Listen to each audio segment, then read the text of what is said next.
Hello, જાગૃત આવાજમાં તમારું સ્વાગત છે બેટા. મારું નામ છે ચિંતન. આજે તમને કિસ્સો કહેવા માંગુ છું અને એ કિસ્સા પરથી એક ફિલ્ડ, જે ફિલ્ડમાં તમે લોકો આગળ વધી શકો છો. ઘણા બધા કહેતા હોય છે કે ખાલી કોમ્પ્યુટર આઈટીમાં જ લાખોમાં પેકેજ છે. ના, એવું નથી. એક કિસ્સો જે છે તમે સમજો, બરોબર, તમે ધ્યાનથી, અને પછી એ ફિલ્ડમાં તમારે આગળ વધવું હોય તો તમારે શું કરવાનું. હંમેશા યાદ રાખજો, તમારી પાસે બેટા સારી સ્કિલ હશે ને, તો એ સ્કિલ હશે તો તમે લોકોને જબરજસ્ત તમે લોકો તમારા કરિયરમાં આગળ વધી શકશો. બેટા એ કંપની એક્સ છે, આ રિયલ કિસ્સો છે, બરાબર છે. મારી સામે, મારી સમક્ષ થયેલો કિસ્સો છે એટલે તમને કહેવા જઈ રહ્યો છું. અહીંયા કંપની વાય છે, અહીંયા કંપની વાય છે. અહીંયા કંપની એક્સમાં 1, 2 ને 3 હતા કેન્ડિડેટ, એમ્પ્લોય જે પણ કહીએ, જેની 1 કરોડ સેલેરી હતી, 1 CR. તો આ કંપની વાય આ 3 નો કોન્ટેક્ટ કર્યો અને આ 3 એ 3 અમદાવાદ ના જતા, આ 3 એ 3 અમદાવાદ ના જતા, ધ્યાન રાખજો. 1 કરોડ પેકેજ હતું. તો કંપની વાય એમને કીધું કે અમે તમને ડબલ પેકેજ આપીએ છીએ, તમે લોકો અમારી કંપનીમાં આવી જાઓ. સીધું ડબલ પેકેજ. ડબલ પેકેજનો મતલબ એવો છે કે તમારા બધાનો જે સેલેરી છે એ 2 CR થઈ જશે. તો આ 3 લોકો એવું કીધું કે અમારી સિક્યુરિટી શું? ભાઈ તમે તો અમને 2 CR ની તમે લોકો અમને જોબ આપો છો, પણ પછી શું? આગળ તમે લોકો અમને જોબમાંથી રિમૂવ કરી દીધા તો અમે ના વાય ના રહ્યા ના એક્સ ના રહ્યા, તો અમે લોકો શું કરશું? તો આ કંપની વાય શું કીધું, ઓકે, તમને એવી ઇનસિક્યુરિટી ફીલ થાય છે તો તમારું પેકેજ ડબલ અને 3 વર્ષનું પેકેજ એક સાથે અમે લોકો તમારા એકાઉન્ટમાં જમા કરીએ છીએ. એટલે કે 6 CR અમે લોકો તમારા એકાઉન્ટમાં જમા કરીશું. તમારે કંપની એક્સ છોડીને કંપની વાયમાં તમારે લોકોએ આવી જવાનું છે, એટલે કે અમારી કંપનીમાં આવી જવાનું છે. આ રિયલમાં બનેલો કિસ્સો છે. આ કઈ ફિલ્ડની વાત કરવી છું? આ ફિલ્ડ જે છે એ ફિલ્ડનું નામ છે બેટા ટીચિંગ ફિલ્ડ. યસ, કોઈ સાંભળ્યું છે આજ સુધી ટીચિંગ ફિલ્ડમાં આટલો પૈસો છે?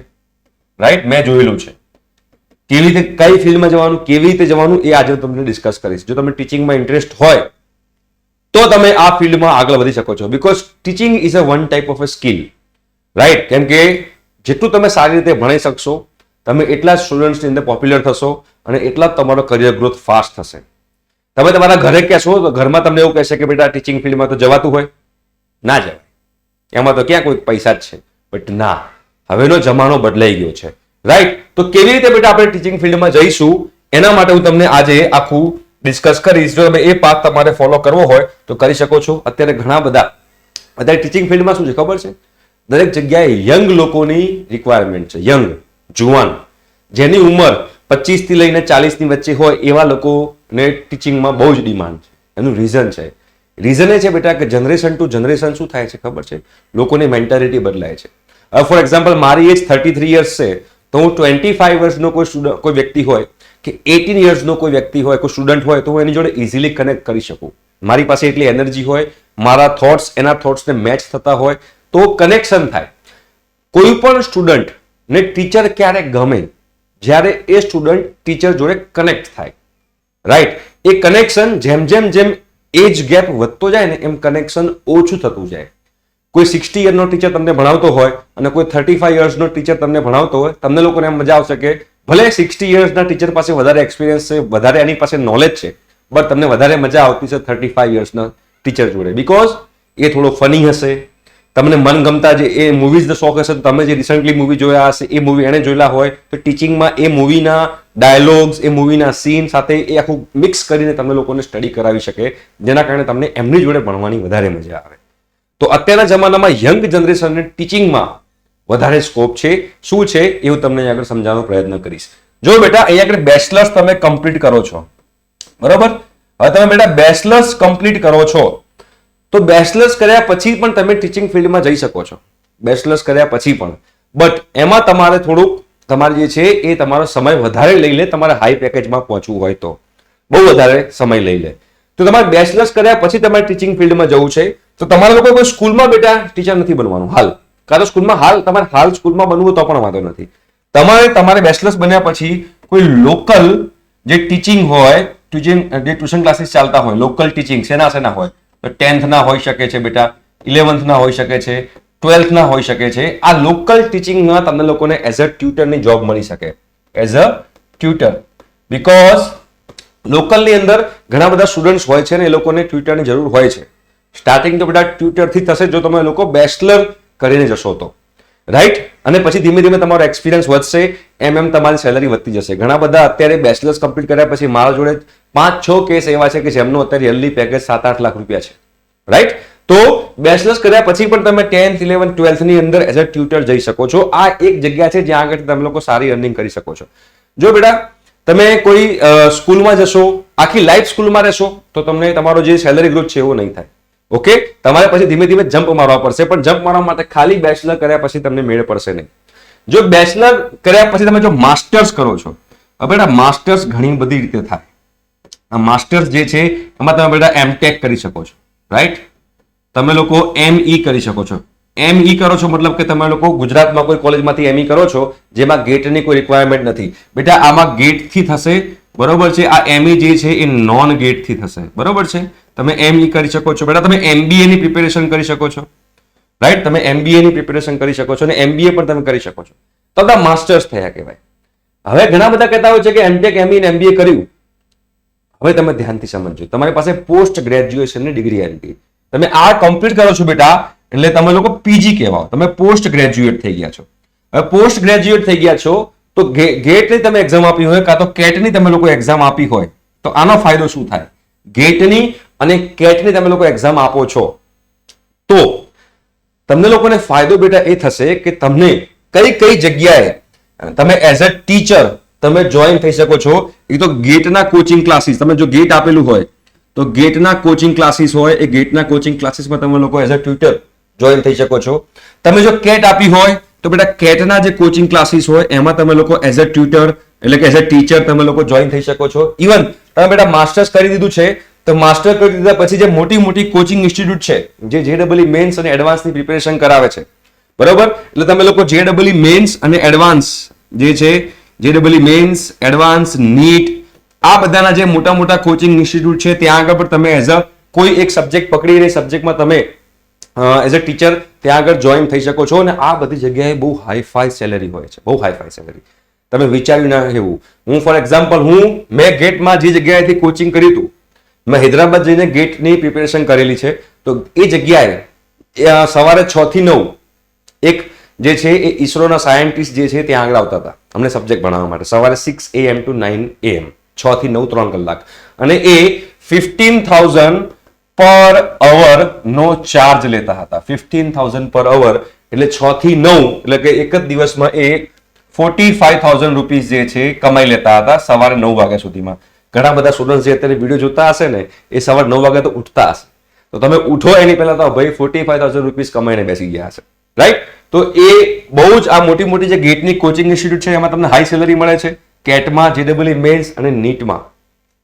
તો તમારે કરવાનું શું છે? તમારે બેચલર્સ કમ્પ્લીટ કર્યા પછી જો સારી રીતે તમારે ટીચિંગ ફિલ્ડમાં આગળ વધવું હોય, જે મેં આ બધી ફિલ્ડમાં મેં એક્સપ્લોર કરી ચૂક્યો છું. આ બધી ફિલ્ડમાં મેં એઝ અ વિઝિટિંગ ફેકલ્ટી મેં અહીંયા આગળ કામ કરેલું છે. જ્યાં મને મેક્સિમમ જે સેલરી મળી છે, મેક્સિમમ જે મને પે આઉટ મળતું હતું એ મેક્સિમમ પે આઉટ હતું 8,000 પર અવર મેં ચાર્જ કરેલું છે. 8,000 પર અવર. કઈ કોચિંગ ઇન્સ્ટિટ્યૂટ છે હું તમને નહીં કહું, બટ આમાં 8,000 પર અવર જે છે મેં ચાર્જ કરેલું છે. ઘરે બેઠા બેઠા ભણાવતો હતો. એના પછી તમે JEE મેન્સ અને નીટમાં પણ મેં એક્સપ્લોર કરેલું છે. અને JEE મેન્સ અને નીટમાં અમારી સાથે ઘણા બધા લોકો એવા હતા અને હજુ પણ છે જે હમણાં રિસન્ટલી આપણી સાથે જાગૃતતા સાથે જોડાયા પણ છે. આ બધા જે છે એમની સેલરી એમ કહેવાય ને કે જે એવરેજ લોકો હોય, એવરેજ એ લોકોની સેલરી 6 લાખ તો હોય જ. જે નવા જોઈન થતા હોય, બરોબર, ન્યુલી જોઈન હોય એવા લોકોને 6 લાખનું પેકેજ તો ઓટોમેટિક મળતું હોય છે. જે મોડરેટ લેવલના હોય, મતલબ કે એ લોકોને નોલેજ મીડિયમ લેવલનું છે, એ લોકોને 10 to 12 લાખની સેલરી મળતી હોય છે. અને જે લોકો એક્સપર્ટ હોય છે એ એક્સપર્ટ હોય છે એ લોકોને 15 થી લઈને 15 lakhs પર એનમ, 15 લાખ પર યર થી લઈને 2 CR પર યર, 15 lakhs પર યર થી લઈને 2 CR પર યર સુધીની સેલરી મળે છે, રાઈટ? JEE મેન્સ, નીટ અને આની અંદર. તો તમારે કરવાનું શું છે બેટા? તમારે કોઈ એક સબ્જેક્ટ તમને મનગમતો સબ્જેક્ટ હોય ને પકડી લો.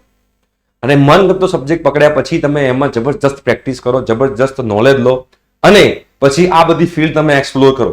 જો તમે આ બધી ફિલ્ડ એક્સપ્લોર કરશો તો 110% બેટા તમને લોકોને સારી જગ્યાએ જોબ મળશે અને તમે સારું એવું સેલરી કમાઈ શકશો. ફોર એક્ઝામ્પલ હું મિકેનિકલ એન્જિનિયર હતો.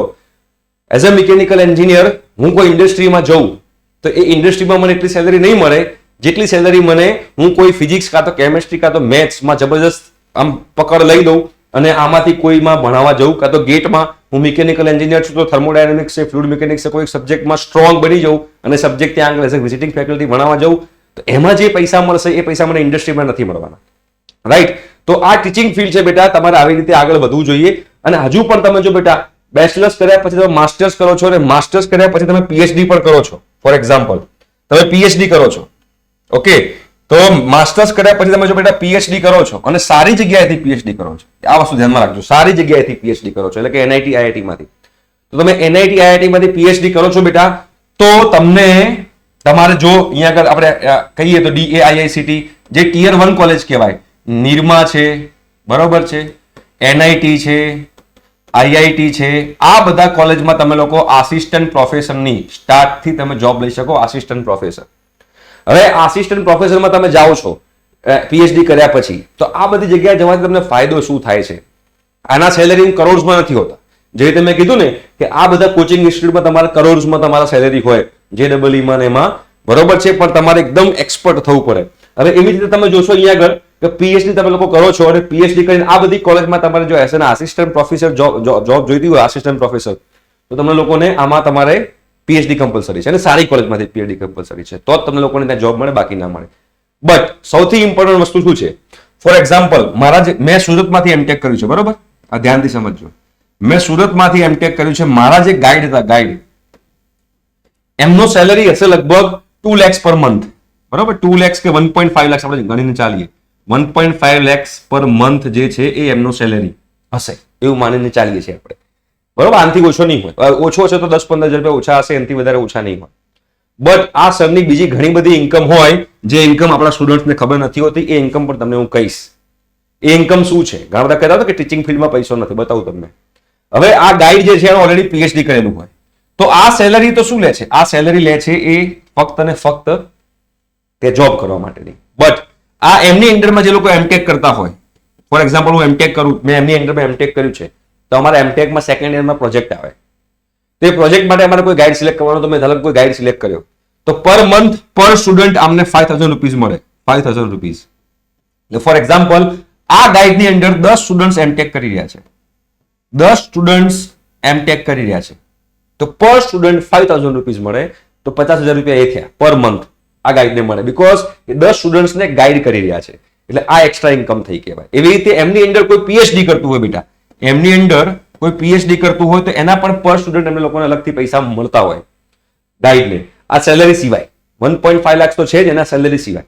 આ તો થઈ સેલરીની વાત, આ તો થઈ બીજી. અને એના સિવાયની બીજી એક વાત કહું કે આ સુરતમાં ધારો કે પીએચડી કર્યું છે અને એનઆઈટી આઈઆઈટીમાં પ્રોફેસર હોય, મતલબ કે નોલેજમાં તો કોઈ એવું કમી હોય જ નહીં, નોલેજ તો ભૂકા બોલાવી દે એવા જ નોલેજ હોય આ બધાના, અને રિસર્ચ બી તામઝામ રિસર્ચ થતા હોય, મોટા મોટા સોફ્ટવેર હોય, મોટા મોટા મશીનરી એની અંદર હોય.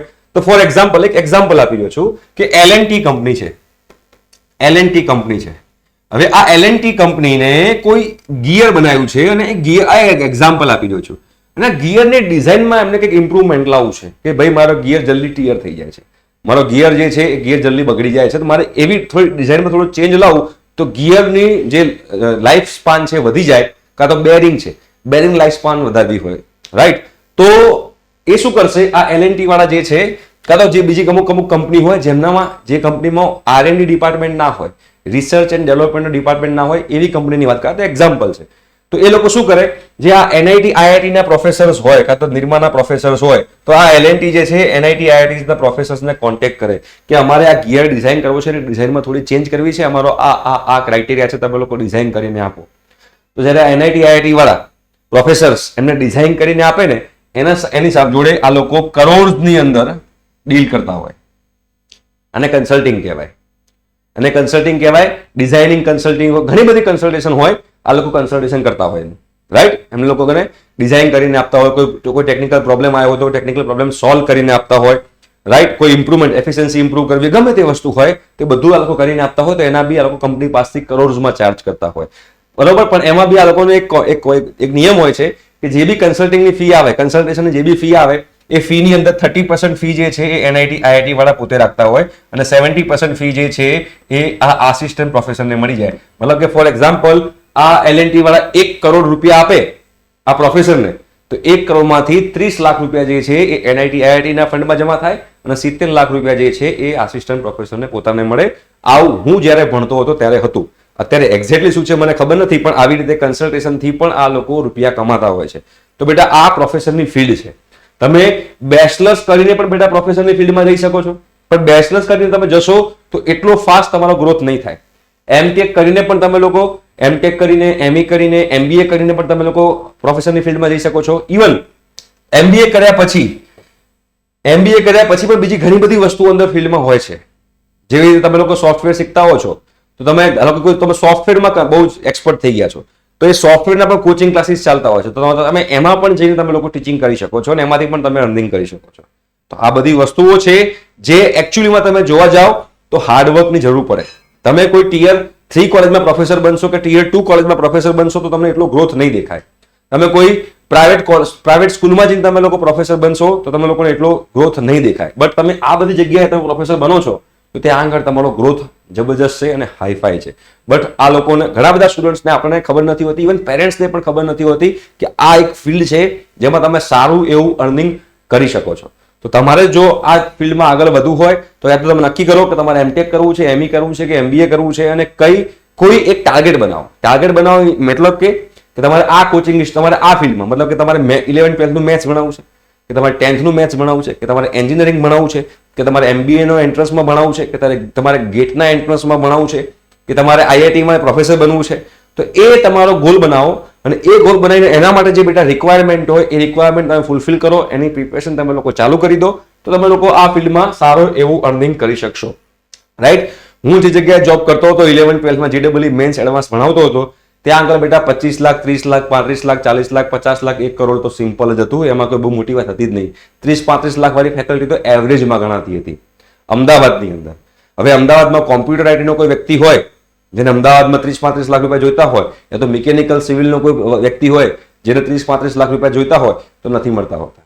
ઘણા લોકો તો શું કરે, ઘણા લોકો તો પહેલેથી જ નક્કી હોય, ઘણા લોકોને પહેલેથી જ નક્કી હોય કે મારે ટીચિંગ ફિલ્ડમાં જવું છે. તો ટીચિંગ ફિલ્ડમાં જવા માટે એ લોકો શું કરે ખબર છે? ટીચિંગ ફિલ્ડમાં જવા માટે લોકો શું કરે, એ લોકો બેચલર્સ કરે.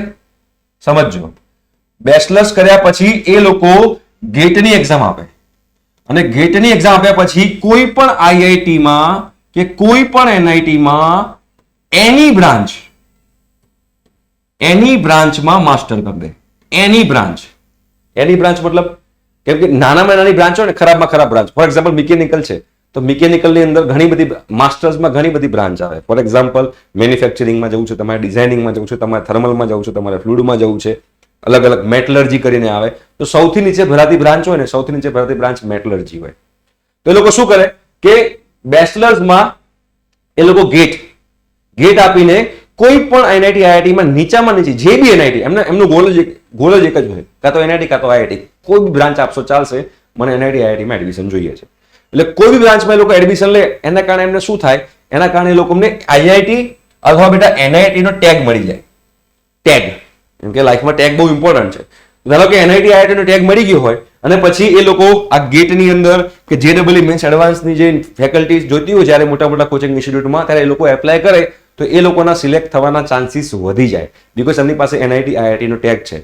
ઘણા લોકો એવું બી કરતા હોય, પહેલેથી નક્કી હોય કે મારે જેડબલઈ નું ભણાવવું છે, તો બેચલર્સમાં જેડબલઈ મેન્સની એક્ઝામ આપે અને જેડબલઈ મેન્સની એક્ઝામ આપ્યા પછી એ લોકો શું કરે, એ લોકો એનઆઈટી આઈઆઈટીમાં બેચલર્સ કરે કોઈ બી બ્રાન્ચમાં, અને પછી એ લોકો આ બધી કોચિંગ ઇન્સ્ટિટ્યૂટમાં એપ્લાય કરે એઝ અ ટીચર તરીકે જેડબલઈ મેન્સમાં એડવાન્સમાં. ઇવન તમારા લોકો બેટા યુપીએસસી ની પ્રિપેરેશન કરતા હો તો યુપીએસસી ની પ્રિપેરેશન કરીને તમે યુપીએસસીમાં પણ ટીચર બની શકો. આમાં પણ બહુ પૈસો છે, બહુ હાઈ સેલેરી મળે છે. તમે બેટા જીપીએસસી ની પ્રિપેરેશન કરતા હો તો જીપીએસસી ની પ્રિપેરેશન કરીને તમે એની અંદર પણ બેટા ટીચર બની શકો. એમાં પણ તમે કોઈ સબ્જેક્ટમાં સ્ટ્રોંગ બની અને ભણાઈ શકો છો અને તમે સારું એવું અર્નિંગ કરી શકો છો. તો આ બધા ફિલ્ડ છે, આ ફિલ્ડમાં તમે લોકો આગળ વધી શકો છો. ટીચિંગ ફિલ્ડની અંદર ટીચરનો મતલબ એવો નથી કે ઓનલી એન્ડ ઓનલી સ્કૂલમાં જઈને ભણાવું કે ઓનલી ને ઓનલી કોલેજમાં જઈને ભણાવું. હું પોતે પણ એક ટીચર છું, પણ હું કોઈ કોલેજમાં કે કોઈ સ્કૂલમાં નથી ભણાવતો. રાઈટ. તો તમે પોતાના પણ કોચિંગ ઇન્સ્ટિટ્યૂટ ઓનલાઈન, જે રીતે મારું કોચિંગ ઇન્સ્ટિટ્યૂટ ઓનલાઈન છે, તો તમે ઓનલાઈન કોચિંગ ઇન્સ્ટિટ્યૂટ ખોલી શકો છો, યા તો ઓફલાઈન કોચિંગ ઇન્સ્ટિટ્યૂટ પણ ખોલી શકો છો. એ પણ સ્કોપ છે, પોતાનું સ્ટાર્ટઅપ કરી શકો છો. તો ટીચિંગ ફિલ્ડમાં સારું એવું તમે લોકો અર્નિંગ કરી શકો જો તમારી પાસે કોઈ એક સબ્જેક્ટ પર જબરજસ્ત પકડ હોય. એક સબ્જેક્ટ પકડી લો કે સારો આ સબ્જેક્ટ તો મજા આવે છે અને આ સબ્જેક્ટમાં એકદમ ખૂંખાર થઈ જવું, આતંકવાદી જેવો થઈ જવું, દુનિયાનો કોઈ બી વ્યક્તિ આવે હું એને પાડી દઈશ, બસ, અને પછી લાગી પડો, તો તમે લોકો ટીચિંગ ફિલ્ડમાં આગળ વધી શકશો. ઇન્ફોર્મેશન ગમી હોય તો નીચે લખજો કે સર મજા આવી. ઠીક છે, thank you so much, by.